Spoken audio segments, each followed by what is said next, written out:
I speak 7 languages. And as soon as people find out about that, what I'm most often asked, other than for my phone number, is how did you do it? How did you go about learning all these different languages? Well, today, I'm going to share with you some answers. So my phone number is 212. I'm just kidding. See, I was raised as a polyglot. And by the time I turned 18, I could speak already 4 different languages. And then, for the subsequent 3 years, I learned 3 additional languages. And it's about those 3 years that I want to talk about. Because my language acquisition process was very different from that of my peers. In that it was never this stressful, strenuous, difficult, seemingly impossible task, but rather something enjoyable, fun, exciting. I loved it, every single moment of it. And I want to share with you what was it that made it so special?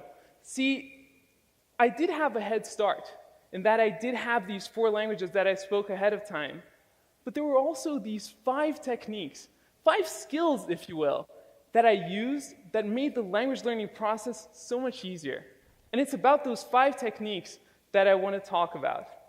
So, let's dig right in. And for the first one, the first thing that we've got to do is to take a very deep breath. And relax. And the reason for this is because our entire lives, we're taught how to do things right. From the moment we're born, we're taught what things we should do, and things we shouldn't do, and how to do things properly. Well, when it comes to language learning, the golden rule of language learning, the most important thing is to get things wrong, to make mistakes. And that is the first rule. Let me explain to you why. See, when we know languages, we know a whole collection of sounds and a whole collection of structures, which combined make what I like to call, and for the purpose of this presentation, our language database. And our language database will contain all the sounds and structures that we know. However, there's a whole family of sounds and structures that are beyond our database. And for us to be able to embark on those and to be able to explore those, there's nothing within our database, nothing within our knowledge that will tell us when we're getting these structures right. Nothing to tell us when that sound is precise. Let's say we're going to explore this one specific sound. There is nothing in our database. When we're saying it, we could say it perfectly, but in our minds, it will sound like a mistake. So you know that queasy feeling that we feel, that insecure thing when we feel like we're doing something wrong? That is the trigger that you need to look for, because that is a signal that tells you that you're going beyond your database and that you're allowing yourself to explore the realm of a new language. Let me show you how this works in practice. So let's say we're going to go and learn the word door in Spanish. So the word door in Spanish is puerta. So for puerta, we've got a few sounds that exist in English. So the pu, e, and the ta. However, when it comes to the r, that sound is not in our database. The rrr, the rolled r, does not exist in the English sound database. And it's a little bit on the outside. So if we allowed ourselves to bridge through our database and to really break through and to make the mistake, we could make sounds like the rrr.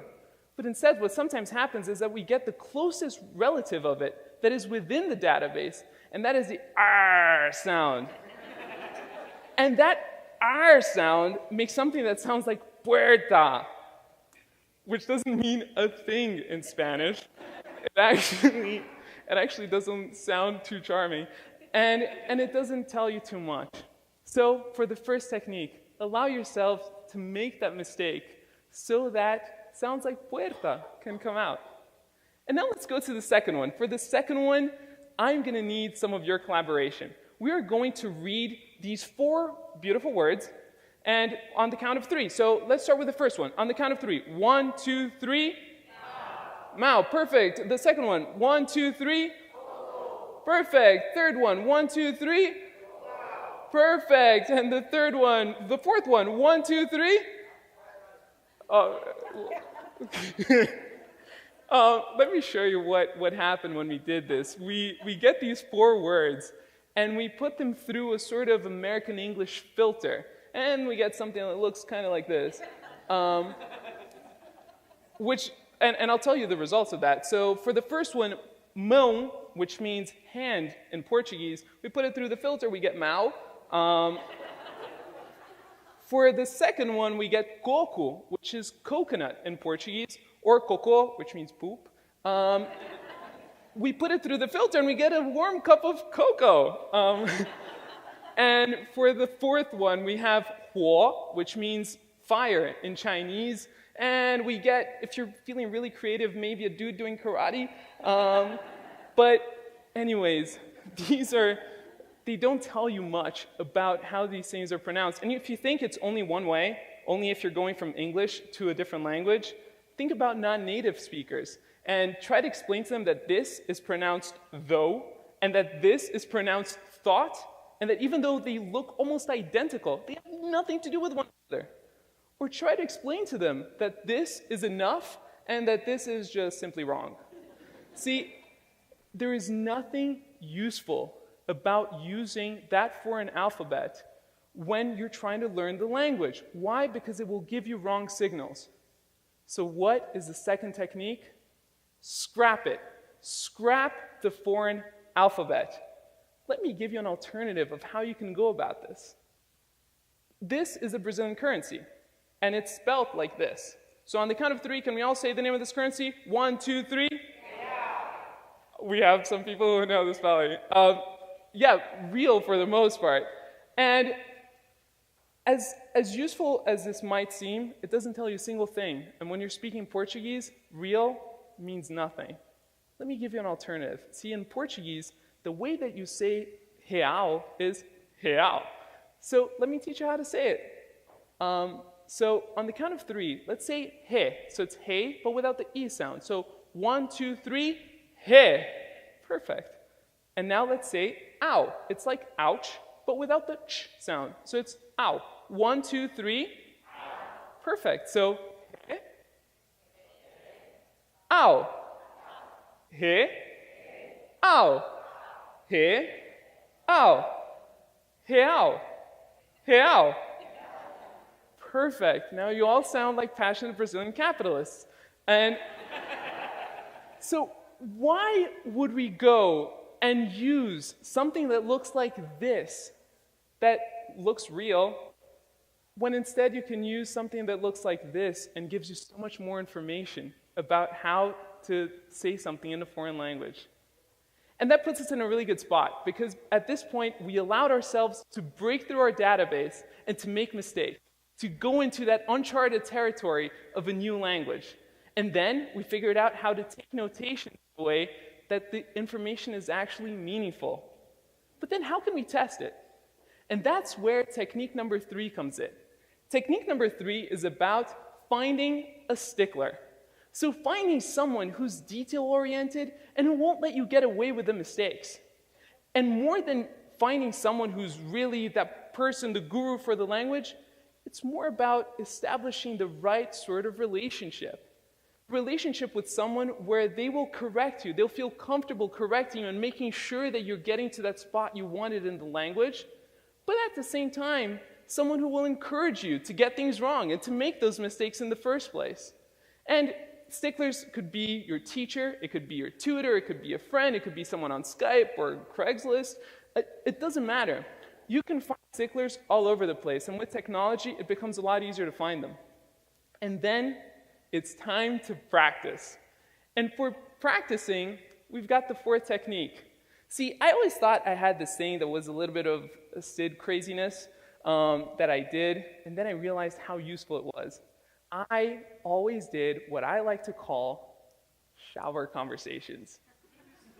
And shower conversations are exactly what they sound like. When I was learning a new language, I would stay in the shower for a few minutes, and I remember having all these discussions. I remember when I was learning Chinese, and I would haggle and try to get 2 yuan more to get that wonderful dumpling and getting the discount. Or I would go to Roma, and I would ask for directions to the best piazza. It was amazing. And the beautiful thing about a shower conversation is that it allows you to find wherever you have a gap in your knowledge, because you're having the conversation on both ends. For example, it's easy to ask for directions. How about receiving them? Or even better, giving directions? Well, the shower conversation forces you to have both sides of the conversation. And you don't need to have them in the shower. The wonderful thing about them as well is that you can have them anywhere. So you can have them in the shower, in your apartment, walking down the streets, in the subway. And seriously, if you're in the subway, speaking to yourself in a foreign language in New York, you'll fit right in. You're fine. And it's great because you don't depend on anything or anyone to get your practice. And I did this for years, and later on I found out that professional athletes do it too. Michael Phelps is known to visualize every single one of his races several times over before jumping in the water. Worked great for him, and it works great for me too, so it would work for you as well. And now, let's go to using the language, because up to now it's great. We figured out how to do all these things that puts us in a really good position to use the language. And for that, I recommend you find a conversation buddy. And to find a conversation buddy, I recommend you follow what I call the buddy formula.